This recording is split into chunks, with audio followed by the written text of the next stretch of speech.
yo viendo un cuadro de Theo van Desburg. ¿Eh?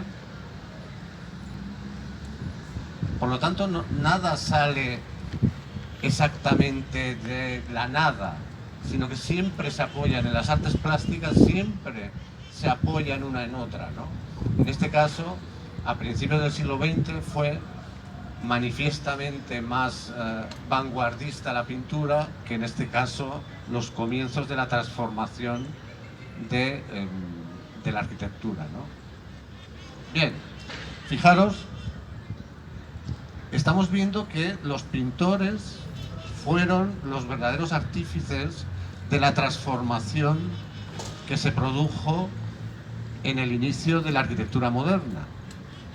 Y hemos dicho que la Primera Guerra Mundial fue ya el primer hecho fundamental para ese cambio de paradigma, ¿no? El paradigma de lo clásico y el paradigma de la modernidad. Pero también hubo otros hitos, ¿no? En realidad, la evolución más potente, en este caso de la arquitectura, fue desde 1918 al 23, ¿no? Posteriormente, como todos sabéis, hubo un congreso que fue desde Alemania, ¿no? Fomentado por Mies, que fue el que lo dirigió, que fue la exposición de la Weissenhof de 1927. O sea, fijaros en las fechas, ¿no? Por lo tanto, ya vemos que para el año 27 ya había otro tipo de arquitectura diferente, ¿no?, al paradigma del clasicismo, que se hacía de otras maneras. Bien. El hito siguiente histórico es precisamente lo que veis en la diapositiva, ¿no? La exposición que hicieron en el MoMA de Nueva York, Philip Johnson y Hitchcock, ¿no? Que dio lugar también a una especie de panfleto, ¿no?, que sacaron de esa exposición. Pero fijaros que fue en el año 32 y por lo tanto ya es otro hito en el que se manifestaba que esta arquitectura moderna estaba cuajada, estaba ya completamente definida qué paradigma tenía la modernidad, ¿no? Posteriormente, desde el año 28 hasta el 59, que por cierto es mi cumpleaños, pues, cuando nací yo, quiero decir, pues se hicieron bianualmente, bueno, no me he fijado muy bien si eran cada año, bueno, hubo diferentes saltos, ¿no? Pero hubo una serie de congresos que todos conocéis, ¿no?, del CIAN, que se juntaban para terminar de pulir, ¿no?, esta nueva arquitectura que en el siglo XX se había manifestado y que pensaban de que eran poseedores de la transformación también de la sociedad del siglo XX.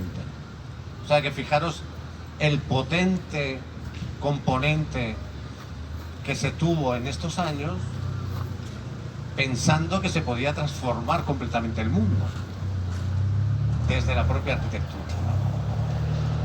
Bueno, pues, y seguimos con el antecedente de los que manifiestan el fundamento, ¿no?, los críticos. Entonces, en este caso tenemos el famoso libro de Gideon, ¿no? Gideon, que además era postulante de las categorías visuales de Wolfram, que es el que hemos puesto en primer lugar, ¿no? O sea, él creía perfectamente en esas categorías que Wolfram define en su manifiesto, en su libro de crítica. Fijaros que en este caso estableció Gideon como categoría máxima el espacio, ¿no?, cosa que Wolfram también lo hacía, pero introducía el tema del tiempo también dentro de su crítica o de su análisis de esta arquitectura moderna que estaban haciendo, bueno, que ya estaba cuajada. También es manifiestamente otro crítico que para mí supuso el entendimiento muy claro de cómo se desarrolló esta nueva transformación de la arquitectura, es Alan Colquhoun, que también es otro crítico que en su libro, y que os recomiendo también, La arquitectura moderna, una historia desapasionada, también tiene su crítica a esta nueva manera de proyectar, ¿no? Por lo tanto, todos estos libros os los recomiendo porque tampoco son tantos, y la verdad es que a mí personalmente me ayudaron mucho. ¿Qué vamos a decir de Leonardo Benévolo, que además hace poco que falleció, ¿no? Un abuelito magnífico que yo tuve la suerte de conocer también. Y bueno, él hacía esa crítica de la arquitectura moderna teniendo en cuenta la ciudad, ¿no? La ciudad como componente clave del desarrollo de la arquitectura en el tiempo en que estábamos. Y si yo tuviera que vamos, de los libros que acaban de salir, yo recomendaría el Bannan, o sea, el de Rainer Bannan, que lleva por título Teoría y diseño de la primera era de la máquina. Claro, esto de la máquina, en su título, dio para mucho, ¿no? La gente se pensaba que la arquitectura se hacía como una máquina. No es así. La máquina tenía un componente de precisión, de rigurosidad, ese componente que tiene un fabricante de relojes, ¿no? Que le quitas una pieza y el reloj ya no funciona. Entonces, el sentido que en este caso Bannan dio a su libro es precisamente ese aspecto de precisión que tiene que tener y que tiene la arquitectura moderna, y en definitiva pues os recomiendo que lo leáis. Bueno, y si yo tuviera que en este paradigma moderno manifestar una pequeñita obra, o sea, yo no, a lo mejor no os hablo de, o sea, os podía haber puesto cualquier otro edificio, ¿no? Pero os he puesto una belleza en este caso, de vivienda unifamiliar, ¿no? La conocéis todos, ¿no? Es Villa Mairea de Álvar Alto. Esta pequeña casita es del año 39, por lo tanto, si analizamos este componente de fechas que hemos dicho, ya no es el furor del comienzo del modernismo, ni es aquella volcán, ¿no? Que se manifestó en la exposición a lo mejor de Johnson y Hitchcock, ¿no? Sino que ya había cuajado, había evolucionado, ¿no? Era más sutil en la manera de proyectar. Y me gustaría pararme un segundito en ella, ¿no? Cómo el componente que veíamos antes de los pintores cubistas está ahí también. Está en esta pequeña casita, ¿no? En ese pavimento rectangular de inicio, o bien el componente de planta libre que tiene el salón Star, ¿no?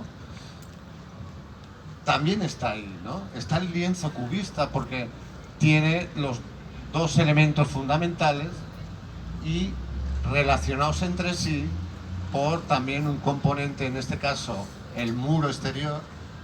Pero yo creo que es una casita bellísima, bellísima, porque están todos esos mecanismos de composición que nos separaron del clasicismo, ¿no?